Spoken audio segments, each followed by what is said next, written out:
Rancher sat alone, with a hungry baby after his wife passed, until she knocked with full breasts. Sage Creek, Wyoming. Winter, 1879. The wind screamed across the plains, tearing through the barbed wire fences and slamming into the wooden frame of the ranch house. Snow blew sideways in thin, sharp blades, slicing the air like razors. It was the kind of cold that cracked lips and cut through wool.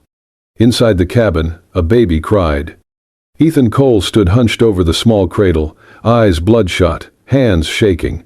His thick flannel shirt was damp with sweat, despite the chill. In his arms, baby Grace screamed, her little fists clenched, her face red and scrunched with hunger and frustration. "Come on, sweetheart," he muttered, trying once again to guide the bottle of goat's milk to her lips. "Please, just a little." She turned her head and wailed louder. The bottle slipped from his fingers and rolled across the wooden floor. Ethan swore under his breath and bent to pick it up. His back ached, his arms trembled from fatigue. It had been a month since Lillian died, 1 month since the fever came in the night and took her before sunrise. Grace had been only 2 months old then, now she was 3, and starving. She wouldn't drink the goat's milk, no matter how warm he made it, no matter how he sweetened it. Her tiny body refused. Ethan paced the floor with her, bouncing her awkwardly, whispering soft nonsense, trying not to cry. His boots thudded heavily, his hair was unwashed, his beard overgrown. He hadn't slept through a night since the funeral. He barely ate. He barely thought. Just fed fires, changed diapers, rocked, shushed, pleaded. And still, Grace cried. Last week, he had saddled his horse and ridden to every home within 10 miles. Anyone with a new baby? Anyone nursing? The answers were the same. Soft voices, gentle refusals, shaking heads. "No one's had a child in months, Ethan." "I'm sorry, son." His last stop was the church. Even the pastor looked at him with pity. "There's nothing I can do but pray." So Ethan returned home and wrote a sign in shaky, blocky letters. "Need help. Infant hungry. Breast milk needed." He nailed it to the front gate. The wind tried to tear it down. He hammered it again and again. 4 days had passed. No one came. That night, a storm rolled in. The fire in the hearth sputtered, casting flickering shadows across the room. Outside, the snow thickened, tapping the windows like bony fingers. And Grace screamed. Ethan dropped into the rocking chair by the fire, pulling her close to his chest. His big arms wrapped around her small, writhing body. He kissed her damp forehead. "I'm trying," he whispered. "I don't know what else to do."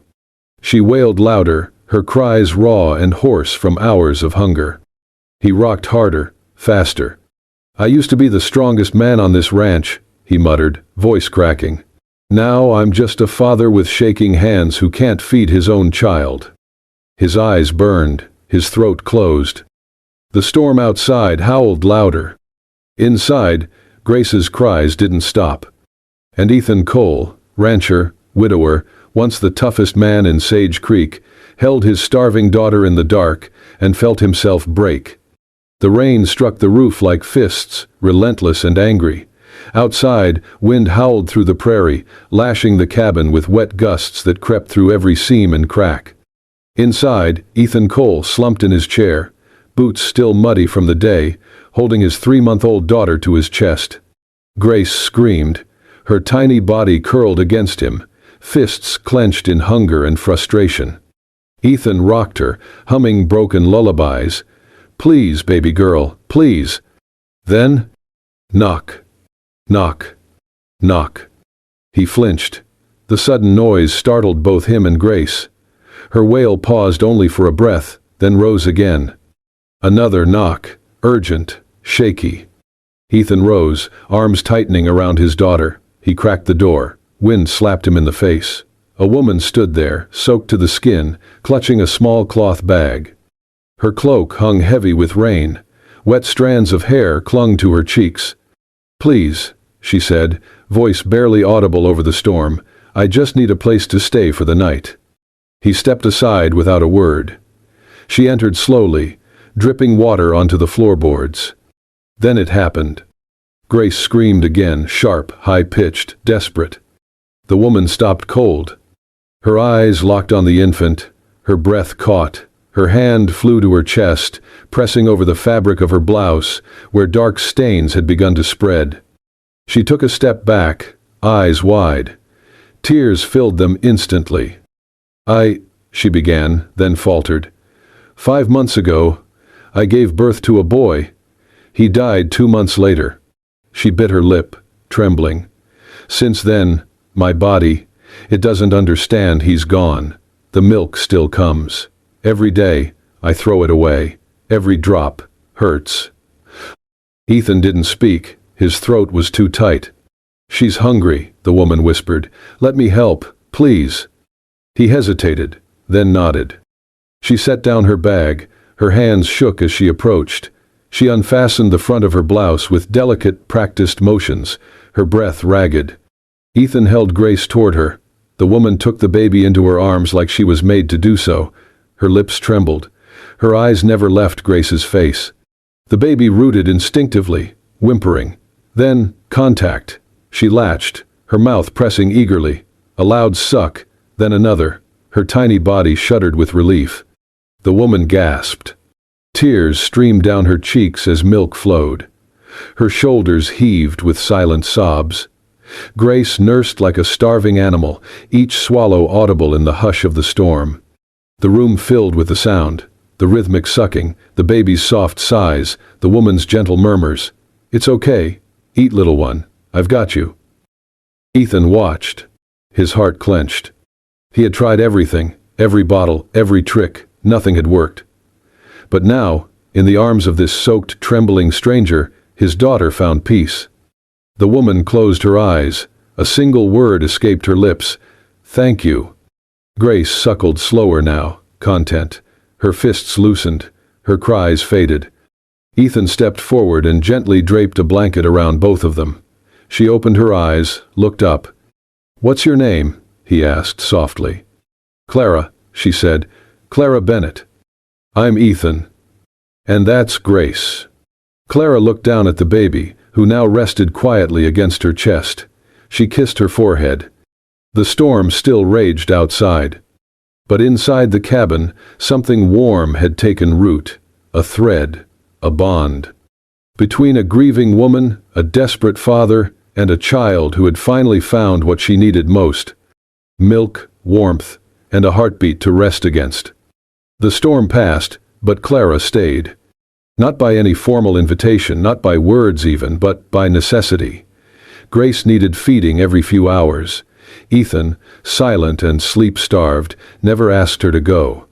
And Clara, with her satchel tucked beneath the cot and her shawl drying by the fire, simply remained.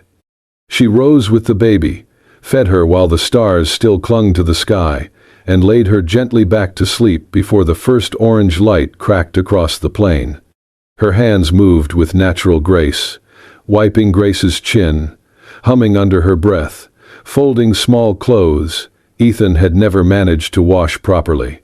Ethan watched, quietly. That first morning, he hammered together a second bed frame, rough pine, nothing fancy, but sturdy. When Clara stepped into the cabin from the well with a bucket of water, she saw it already set up in the corner, a wool blanket folded neatly on top. She blinked, surprised. You didn't have to. Ethan rubbed the back of his neck. It ain't much, but it's yours while you're here. She smiled, soft. It's more than I had last night. Later, he left a small tin jar by her wash basin. Inside, thick yellow bear fat rendered himself from the winter hunt. A note, scrawled in blocky letters, for your hands. She didn't speak of it, but her fingers traced the jar before she opened it. In return, Clara cooked. Simple food. Beans simmered with a strip of pork, wild onions boiled into broth. She swept the floor each morning and hung Grace's washed clothes over the stove to dry. At night, after the baby nursed and fell asleep curled into her shoulder, Clara sometimes sat by the hearth, wiping tears from her face while pretending to sew. Ethan saw them, but he never asked. One evening, as the wind howled low outside and snow danced like ash in the dark, Clara spoke first. "She was beautiful," Ethan said, unprompted. "My wife." Clara didn't turn. He stared into the fire. "Her name was Mary. She liked to sing when she churned butter. Drove me crazy some days." He smiled, faint and crooked. "She bled too much after Grace was born. We thought she'd be fine. She wasn't." The fire popped. Clara nodded slowly. "My son was named Thomas. He got sick, fever, nothing helped." She looked down at her hands. "I still dream about him, not his death, just him sleeping, or smiling." Grace stirred in her arms, then settled again. Ethan watched the baby for a moment, then stood and added more wood to the fire. When he turned, Clara had unbuttoned her bodice to nurse Grace, and instinctively, Ethan turned away. He busied himself with the flames, saying nothing. Clara noticed. She looked at the strong lines of his back, the way his shoulders carried weight. He never spoke aloud. "Thank you," she whispered. He didn't respond, but his hand stilled on the fire poker. Word of Clara's presence didn't take long to reach the town. Sage Creek was small, and nothing stayed quiet for long. She just showed up, alone? From where? Strange, don't you think? 2 months a widow and now living with a man? She's feeding his child, for God's sake. And what does she want for it? Clara heard none of this directly. But she felt it. The stares when she passed through town for cloth or oats, the pauses in conversation. One afternoon, she returned to the cabin with a bundle of soap root and found a parcel of mail left on the fence, no one willing to knock. Inside the cabin, though, the air was warmer. Grace had started smiling in her sleep. Ethan had repaired the window latch to keep out the wind. Clara placed fresh pine sprigs near the bed to make the room smell clean. They said little, but the silence between them changed. It wasn't empty anymore. It was shared. A quiet understanding rooted itself in the smallest things. How Ethan always left water warming for her in the mornings, how Clara folded his shirts even when he didn't ask. How, when Grace cried at night, Clara rose first, but Ethan always followed, just behind, ready with a blanket or candle. They never spoke of staying, but neither spoke of leaving. And slowly, without permission or plan, they began to build something, not from promises or plans, but from small, necessary kindnesses. The snow fell heavier that week, blanketing Sage Creek in a quiet hush. But no snow could bury the voices that began to whisper. At first, Ethan didn't notice. He was too busy chopping wood, tending to the barn, and watching over Grace with a heart too tired to listen to the wind. But when he rode into town one afternoon to buy salt and lamp oil, he felt it. At Miller's general store, a few heads turned as he walked in. Conversations halted. Then someone near the barrels of dried beans muttered just loud enough for others to hear. "Must be nice having a woman under your roof for more than just cooking." Ethan ignored it. His jaw tightened, but he said nothing. He paid for the salt and turned to go. Another voice, this time unmistakably familiar, cut through the thick silence. "Some folks say she's trading milk for a bed," said Amos Grady, a ranch hand with more bark than work. Shame. Ethan Cole used to be a man of pride. Ethan didn't flinch. But as he stepped outside into the snow, his face was carved from stone. Back at the homestead, Clara was hanging Grace's blankets near the fire. The child had just nursed and slept peacefully in a basket lined with wool. Clara hummed softly, her voice thin and wavering. She didn't see the shadow at the window, didn't hear the approaching wagon until the wheels creaked past, but she heard the voices. Ain't natural, a woman showing up out of nowhere, still flowing milk, but no child to feed. Either she's mad, or she's planning something. She's just staying there, like a wife without a name? The voices faded, but the wound was cut. Clara sat down hard on the edge of the hearth. Her arms trembled. She stared into the fire. Her hands moved to her chest, warm, still full. The reminder of what she had lost. She rose and walked to Grace's basket. The baby stirred, blinked, then began to fuss. "I've got you," Clara whispered, lifting her into her arms. You're safe, little one. I won't let them take you." Her voice cracked. That night, as wind clawed against the walls and snow tapped the shutters like ghostly fingers, Clara sat awake, rocking Grace. Her eyes were hollow with sleeplessness, her breath unsteady. She had not told Ethan what she heard. She could not. In the early hours, just before dawn, Clara stood. She dressed quickly, wrapped Grace tightly in her shawl, and slipped out into the storm. The cold was bitter, slicing through cloth and skin. Clara stumbled through the snow, holding Grace close, her steps uneven, disoriented. She had no destination, only the haunting thought. If I stay, they'll take her from me. They'll make me leave. I'll lose her, too. Grace began to cry, louder, desperate. "Hush, hush," Clara sobbed, her own voice trembling. "Please, baby, please." The child's wails pierced the silence, her breath catching from the cold. Clara dropped to her knees near a thicket of trees, shielding the baby with her body, her hair soaked through, her shoulders shaking. Her arms wrapped tighter, too tight, her mind blurred. "They don't know, they don't understand. You're mine, you're all I have left." She rocked forward and back, whispering nonsense, tears frozen on her cheeks. The wind howled, the baby cried. And no one knew she was gone, not yet. The wind howled like a wounded animal through the bare cottonwoods. Snow swept across the plains in violent bursts, erasing tracks within minutes. Inside the cabin, the fire had burned low, and the silence was unnatural. Ethan stirred from restless sleep on the floor beside Grace's empty cradle. His hand reached for her instinctively, and found only cold wool. Then the silence hit him. No cooing, no soft breath, no Clara. His eyes snapped open. "Grace?" His voice cracked. He bolted upright, heart pounding as he scanned the cabin. The blanket was gone. Clara's shawl, too. The front door stood slightly ajar, snow curling in. A sick fear gripped his chest. He didn't stop to dress properly. He threw on his coat, yanked on his boots, and saddled his mare with shaking hands. "Please, Lord," he muttered, teeth clenched, "let me find them." The storm had swallowed most of the world in white, but he forced the horse into a gallop, scanning the snow for any trace, footprints, fabric, movement. They couldn't have gone far. Minutes felt like hours. Then, through the swirl of snow, he saw it, an outline against the side of the old hay barn, long abandoned since the roof caved 2 winters ago. He slid off the horse before it fully stopped and ran. She was there, Clara, curled in the crook of the wall, her back pressed against splintered wood, shawl wrapped around a trembling bundle. Her hair clung to her face, her lips blue. She rocked forward and back, murmuring words he couldn't hear over the wind. "Clara," he called. She didn't respond. "Clara, it's me."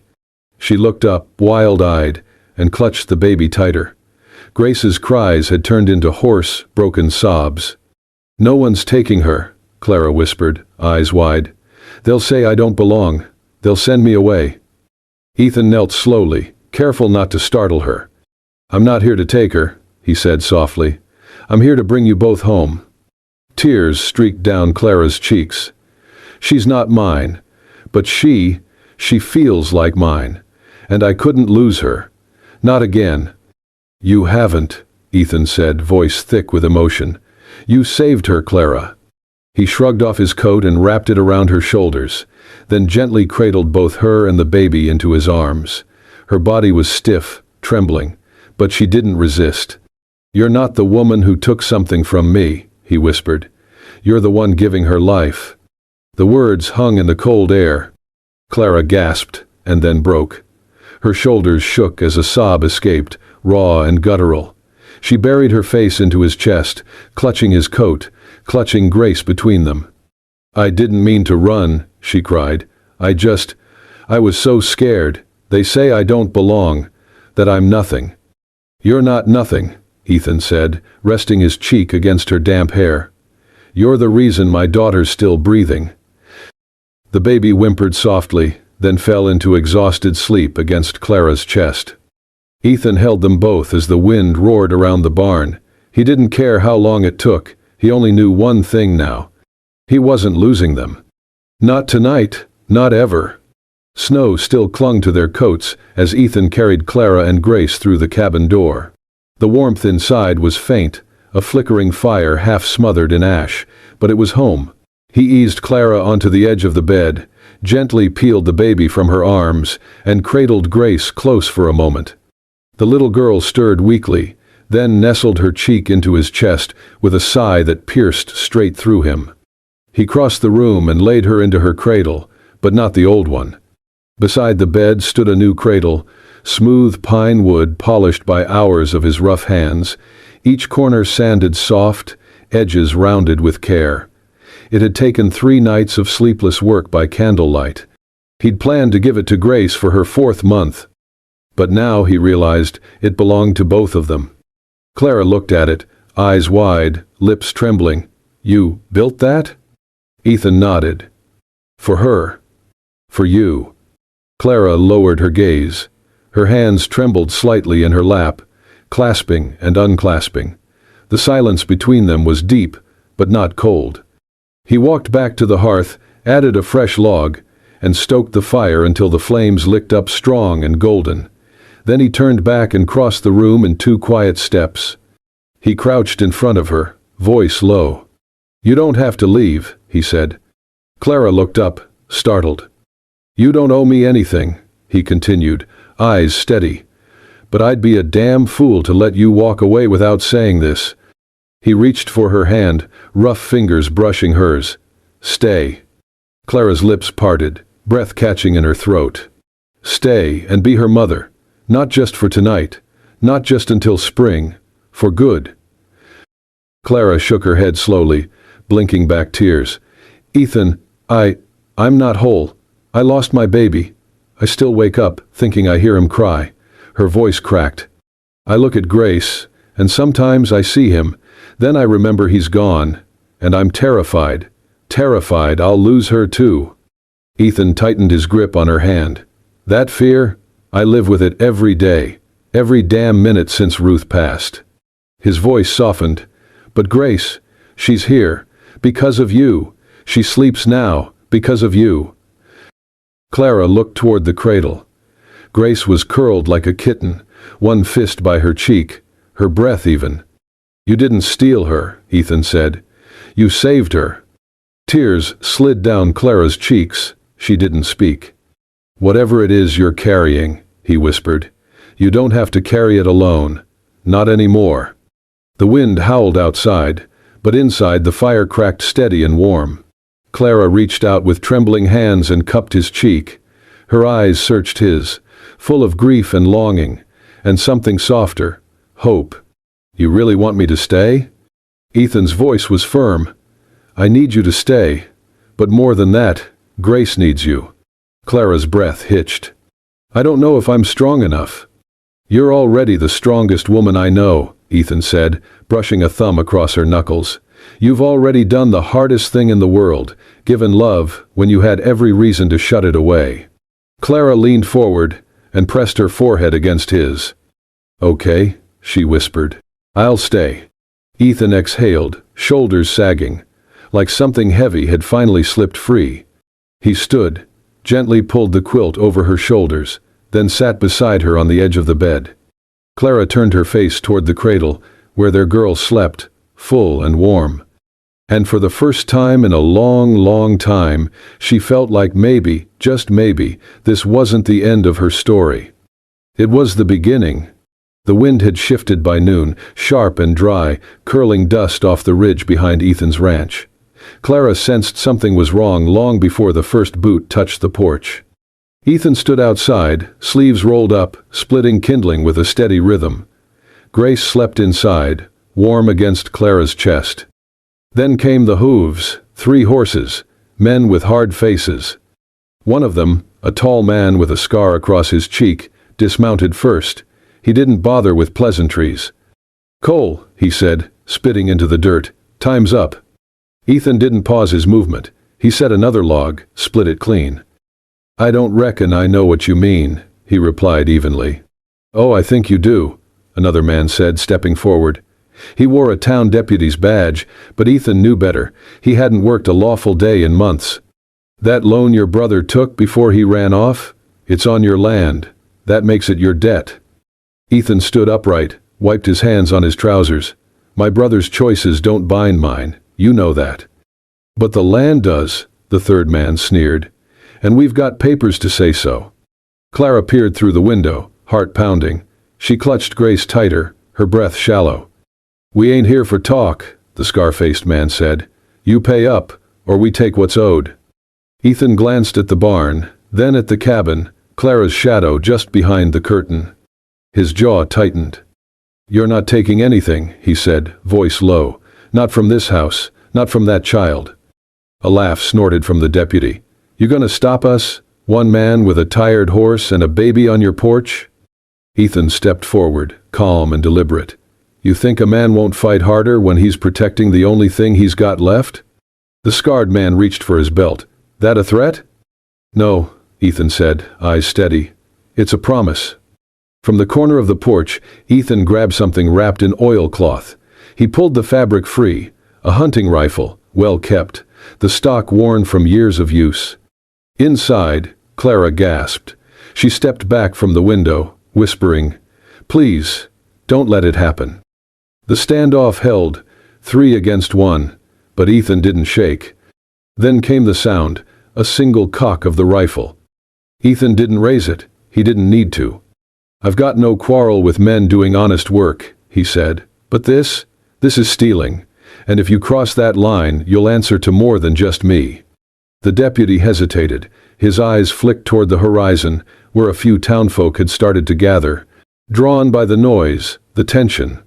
One of them, old Mrs. Doherty, whispered to her grandson, "That's the coal ranch. The baby lives there now, and the milkwoman." The scarred man spat again. "You'll regret this." "Maybe," Ethan said, "but I won't regret protecting my family." There it was. Family. He meant it. Clara, watching from the shadows, felt her knees go weak. The men shifted. The weight of witnesses, of doubt, pulled at their confidence. The deputy growled, "This ain't over." But they turned. One by one, they mounted their horses, boots thudding against stirrups, and rode off in a swirl of dust and cold. Only then did Ethan lower the rifle. Inside, Clara sat on the floor, tears running freely now, Grace asleep in her arms.